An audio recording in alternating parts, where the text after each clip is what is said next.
Hello everyone and welcome to my review of Paper Towns. Yes, a film I didn't actually expect to be reviewing, funnily enough. Didn't expect to review this.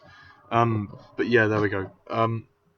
So Paper Towns, the basic story is that this guy named Quentin and this girl named Margot become friends at a young age.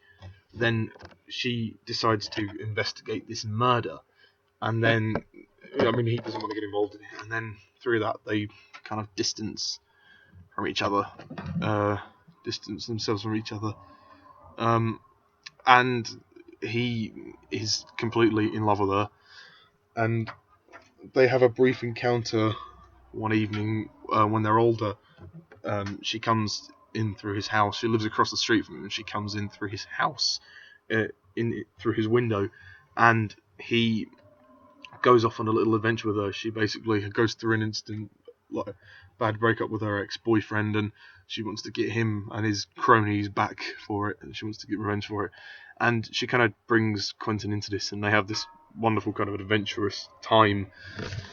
And then she disappears. Her name's Margot, by the way. I forgot to mention that. And then she disappears and leaves clues for Quentin and his friends to find her, and he is determined to find her to, basically declare his love for her, and his friends kind of get whisked into it as well.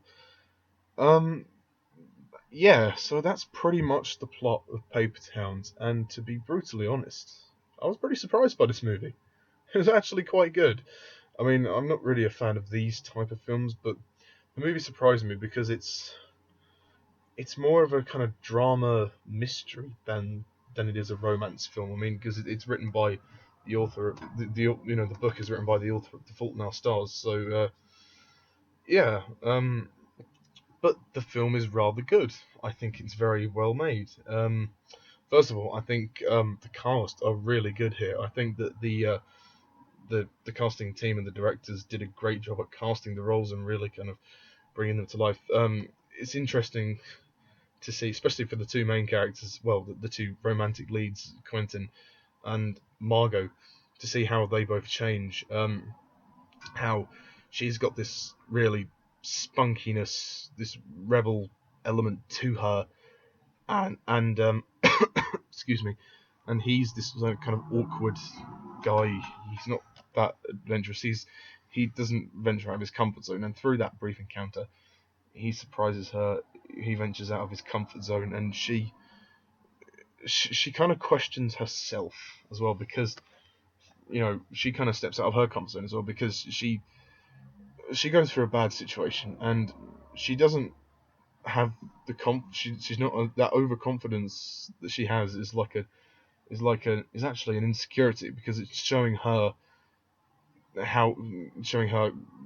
essentially running away from her problems and not being able to face up to the problems and move on. She just wants to run away and just forget that it ever happened, which is interesting, and it also shows the determination of Quentin, how far he would go for this girl who he loves and adores. And I think it's such a good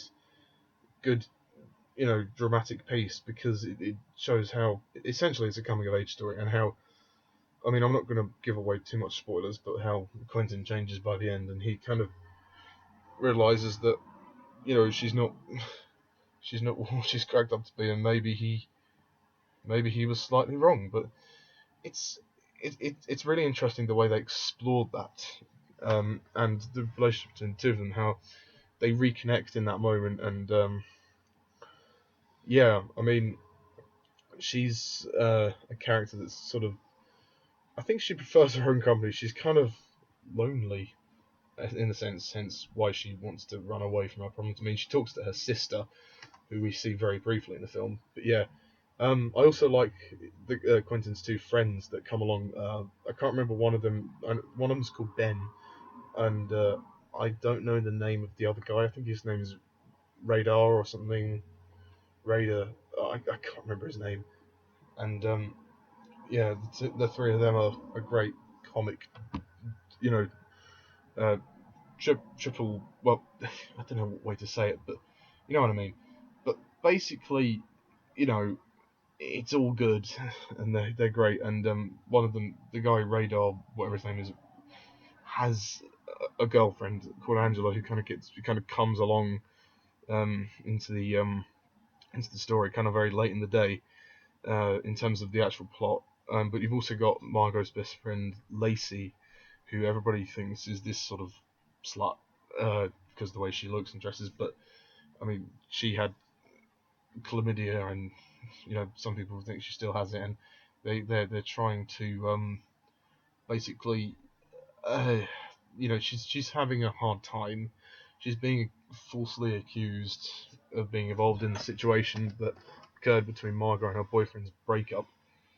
Um, but yeah, no, and it's nice how she kind of forms some new friends, and it's a coming of age story. That's what it really is. It's not a romance story. It's a coming of age story. There is a romance element to it, but you know, it's more to do with the drama of the actual story, which is really where the movie starts.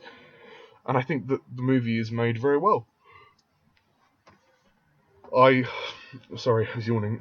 I really like the film. I think it's well made.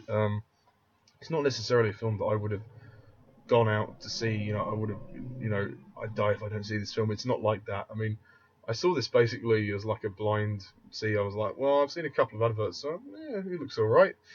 I didn't expect to think much of it, but I actually quite liked it. I thought it was rather good.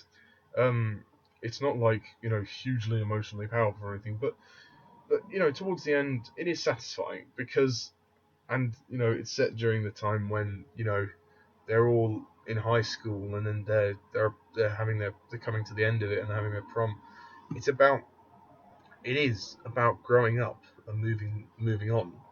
You know, because he's fancied Margot since he was young, since he was like 6, like ever since he first laid eyes on her.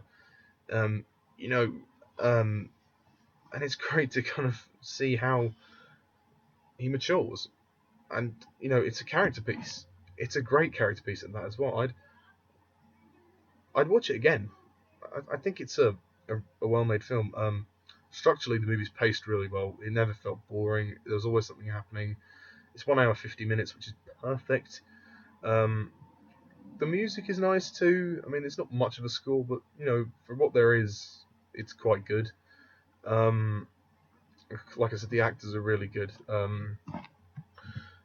There's some great dramatic moments towards the end. There's some nice, lovely, funny moments. There's a nice little thing for the Pokemon fans in there as well. I'm not going to spoil that, but yeah. In terms of production design, it's fine. You know, it's good. It's not a movie that's meant to showcase the production design, but you know, for what it set out to do, I think it does a great job. And I cared about the characters. I cared where the story was going, and I think the romantic elements are handled well. They're handled well. Um, I liked the dance scene. That was good. It actually reminded me of the scene in Harry Potter and the Deathly Hallows Part One when Harry and Hermione start dancing. He's dancing to cheer her up, but in this context, Quentin's, you know, he's seizing a moment because they're on a quite a romantic landscape. So will you have this dance with me? It's rather lovely. There are some lovely moments, and it is great. It is really really well handled. I mean, but centrally, what makes it sell for me is the journey of Margot and Quentin, and how she questions herself. You know, she doesn't know who she is. She's just kind of like she goes with the flow. I mean, he knows he loves her, and he wants to tell her that, and he's like, I've been in love with you since we were young, and you know the lengths he goes to. Oh, excuse me, are incredible. I mean, I was pretty much, you know, I was pretty blown away by the drama. The drama was so rich and detailed. It was great. I mean, And seeing the two of them reconnect was nice. But, it was also about them discovering new things about the real world and about each other. And there's some great stuff here. I don't really want to say any more, otherwise I'll spoil it. But that is sort of my general review. And I'm going to give this film an 8 out of 10. I think it's great. It does its job, and when it hits, it really hits, as in like the drama. I'd definitely watch it again, actually. If it was ever on, I'd watch it again. So yeah, that's my review of Paper Towns. What do you think of the movie? Put your comments down below. Do you agree? Do you disagree? And until next time, I'm Mr. Tarnus11. See ya.